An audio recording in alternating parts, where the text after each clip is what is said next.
how are you? Welcome back to my YouTube channel. Do you know what has just happened to me? I was recording this video. 12 minutes into the video, I remembered, did I switch on my microphone? If you're a YouTuber, you know the struggle. I use a lapel microphone and I spoke, guys, for 12 nice minutes. Imagine. 12, like, just figure that in your head. I went on and I'm freestyling this video because it's supposed to be from my heart. 12 minutes of my heart and I don't have audio. Can you imagine? So now I have to do this thing again. Anyway, here we are.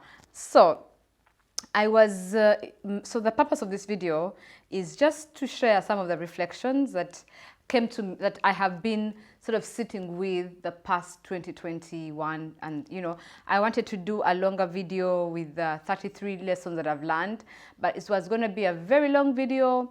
And I sort of got over it. Like I just, the momentum and the morale just really went. So I said, I'm going to share just 3 things that I feel like stood out for me. I mean, there's so many lessons. I can go on and on and on and on, but I guess I'll keep dropping them as the months go by. So yeah, so my first reflection of my 33rd of my 2021 and, you know, towards my birthday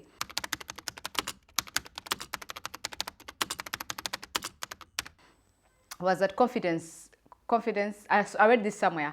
Confidence is not a destination, confidence is a journey. So I can't remember who wrote that, but I know it's not original. I'm plagiarizing. So yeah, and this really stood out for me. Why? Because I remember meeting someone who knew me from high school, and we had drinks, and they said, oh, like the way they were talking about me, I was like, wait, is that me? Because like I don't remember that kind of girl, right? But the way she said, she gave an example of something that I did in high school and what she thought, how she perceived that act, right? And she said that for her, that really stood out as a form of courage, a form of confidence, a form of audacity, right? And I was like, amazing that at that time, I didn't even perceive it like that. Like, you know, so I realized that sometimes it's good to have people share with you how they perceive you, because you can tackle, I mean, it's for you to decide how you take it, right? But it's also sometimes just affirms some of the things that and the questions you've been having, right? So it was very interesting because I feel like I have grown a lot in terms of being confident as a woman, as a person, as a professional, as a content creator, as a, you know, I've really grown a lot in that area. But I also cannot 100% say that there's, I'm without any self-doubt, you know? So for me, I realized that there are days when I wake up and I'm like, guys, I have this. Like, there's nothing you can do. There's nothing you can tell me. Then there are days when I wake up and I'm like, what am I doing on YouTube again?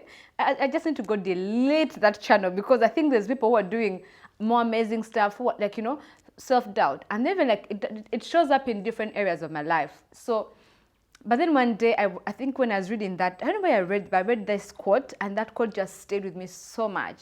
And it was like, no, just because you have a moment where you have self-doubt, it doesn't mean you're not confident. No, confidence is a journey. It's not that you're going, anytime it's going to come and you say, I have arrived, I'm 100% confident. You know, so I was like, be kind to yourself. You know, so I'm like, be kind to yourself, Priscilla. You are actually a confident woman. You're a confident girl. Am I still a girl? I don't know. I was like, you're a confident woman, actually. So let me first confirm that the microphone is on before I ramble on again. Guys, trauma. Okay, it is on. Anyway, yeah. So I was saying that, yeah, that was a reflection that really, really sat with me, and I have just really been going on and chewing on it a little bit more. And even on the days when I wake up and I'm uncertain and I'm like, but did God really say? Like, you know, I go back and I journal a lot. So sometimes when I'm praying and stuff and like have impressions in my spirit, I will journal it. And on the days when I am having self-doubt for one reason or another, I just go back and read and like reread my prayers, read the things that are thinking about or feeling at the time when, you know, those impressions came to me. And I just affirm myself in that and said, look, even if in this moment, it doesn't seem like you have this thing together, actually you do, you know, you do. So I really, I can, one thing I can say is I'm my own cheerleader. Like I can really gas myself up. But it also comes with living alone and out, alone in cities by yourself. You have to learn to develop, you develop that inner strength to rely on yourself, because look, your family is far. WhatsApp sometimes is down. People are busy. Like you cannot always be calling on to people to gas you up when you're feeling low. So I've been able to, I've learned how to build and speak to my inner man and affirm her and tell her, my dear, you can do this, we got this, like get up, stand up, you know. So yeah, and I think for me journaling has been one of the best things that can happen. Is I don't journal every day like dear diary, you know, those things, but I journal when I journal. So when I journal, I usually write down some of those things, and when I'm in doubt, when I'm having moments of uncertainty, I go back. I'm like, oh, what were we thinking at this time? What did I feel God saying, oh, you know, leading me to, and stuff like that. So it's been a very great realization, a very great reflection. So yeah, and then the second one, I think this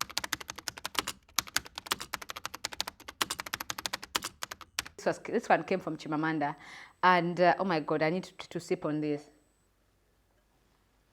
This came from Chimamanda. Chimamanda said. I don't remember where I think she has a new book where it's called Grief.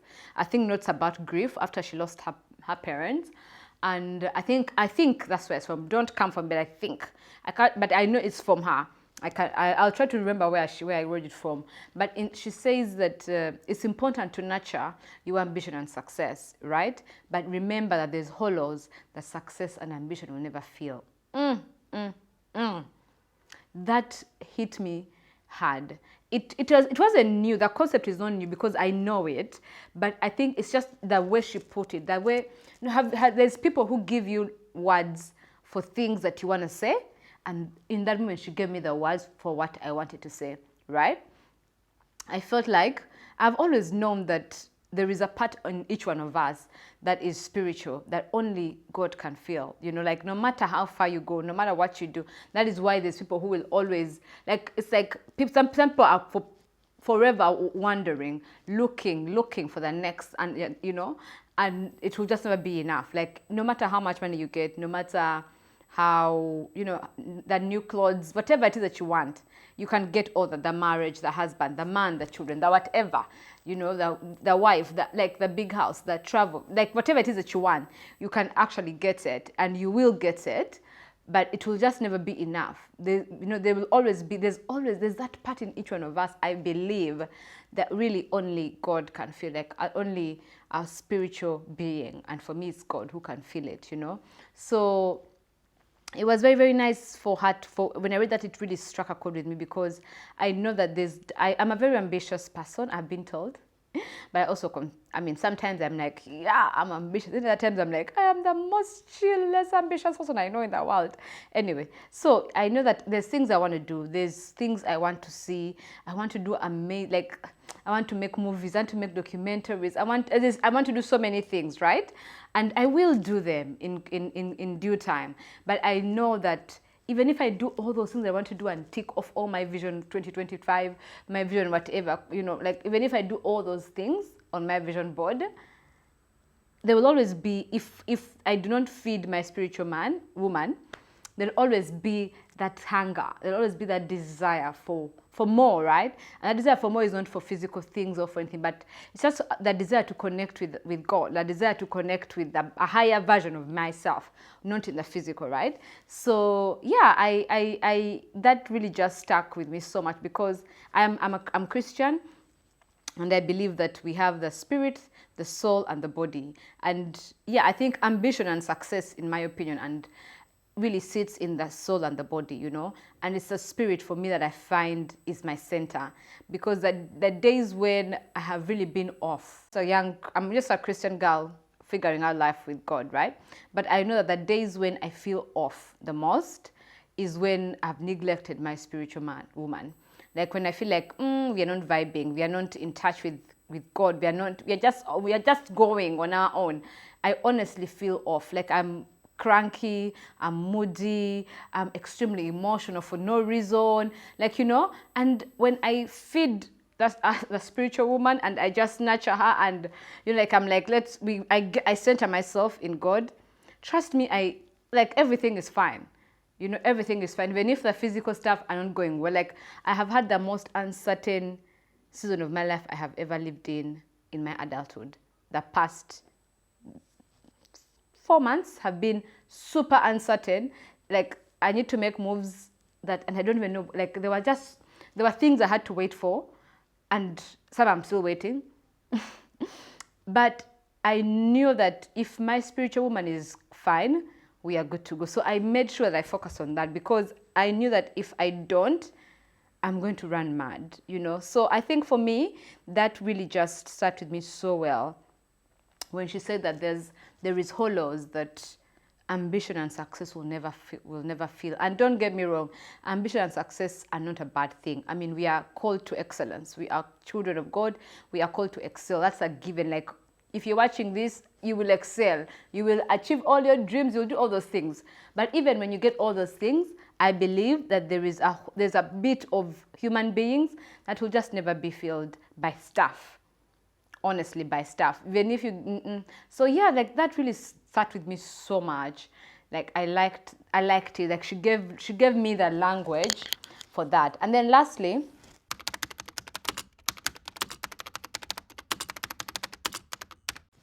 it was on just love, you know, and how love is uncertain, how love is risky. And I know that when we talk about love, many people quickly run to Eros love, like love between a man and a woman. And I mean, that's amazing, but that's not the only form of love that we all experience. So yeah, it was just a realization that love is risky. And whether it's love between friends, your female friendships or your male friendships, or love between families and stuff, your brothers and sisters, love is risky, and sometimes you just never know where it will go. And just because you love someone does not mean they are like, how do I say it? Like your love for someone sometimes may not be enough. You get, you know, just because you love someone does not mean it's enough for them. And I think it's just, for me, being a realization that you have to sit with it and allow it to be, you know. You have to allow it that if someone says that your love for them is not enough, it's fine. You know, it's not a reflection on you. It's not a reflection on the fact that you should stop loving, but it's more of, yeah, like just allow it. Just allow it, you know. So it's been a great reflection, a great thing to sit with the past few months. And yeah, and just realizing that don't allow hurt to sort of change you, you know. Don't allow hurt to change you. Like it's fine, we all get hurt, both in, I mean, family members will hurt you, friends will hurt you, lovers will hurt you, men and women will hurt you. But that does not mean that now you build a wall around yourself and say, in the CB, I'm not going down the road and stuff like that. So it was just a realization that, look, it's a risky thing. Like, you know, you can, if you're going on a dating app, it's risky. If you're opening your heart up to a friend, it's risky. If you're even becoming close with your sister, it is still risky. Just because they're your sisters doesn't mean they will not hurt you, or your brothers, right? So it's like all love is risky. But I think for me, it was just a realization that, look, God took a chance on me and loved me the way He has loved me. And it's my responsibility to love, you know, to love others as Christ has loved me. And even if sometimes it doesn't make sense to me or it hurts me, I will not stop loving, because I have been loved by the best. You know, I've been loved by the best. So, and sometimes I just realized that, look, your intentions to love sometimes may not be received well, simply because of the things that person is going through, not so much about you, you know. So it was a thing of not to project and not to absorb everything, but to just allow people the process they need to go through for themselves, right? So it's just been an amazing few months of reflection towards my birthday. There's so many things I would like to share that I have been reflecting on, but I mean, the video will be so long and more than an hour, I'm sure, because look, my life is a movie. Oh my God. Anyway, so yeah, so thank you so much for watching. Please let me know down in the comments below what resonated with you. I feel like I've been very vulnerable with you guys in this video. I don't know. Yeah, so just share with me in the comments what you feel really resonated with you, and yeah, let's chat in the comments. So ciao guys, please do subscribe if you're subscribed, and leave a comment down below, and hit the thumbs up. Bye.